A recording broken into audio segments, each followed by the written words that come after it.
Добро пожаловать на канал Народные Советы. В этом ролике я расскажу вам о том, как лечить затяжной кашель без таблеток.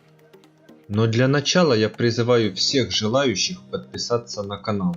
Видео выходят каждый день, и вы сможете улучшить свои знания о народной медицине.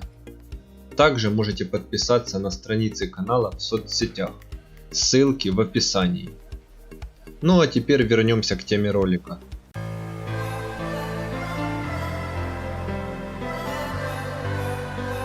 Кашель, который сохраняется после перенесенных инфекций дыхательных путей и не связан с другими причинами, называют постинфекционным или поствирусным. Обычно он имеет тенденцию к уменьшению частоты и интенсивности. Я подготовил несколько рецептов, которые могут вам помочь.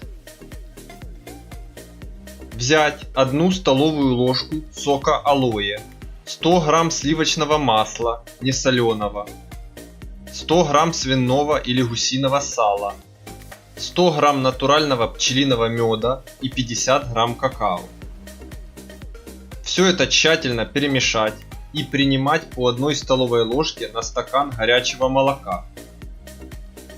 Детям по чайной ложке или десертной ложке в зависимости от возраста, 2 раза в день.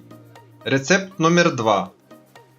Взять 100 грамм сока алоэ, 500 грамм измельченных ядер грецких орехов, 300 грамм меда, сок 3-4 лимонов.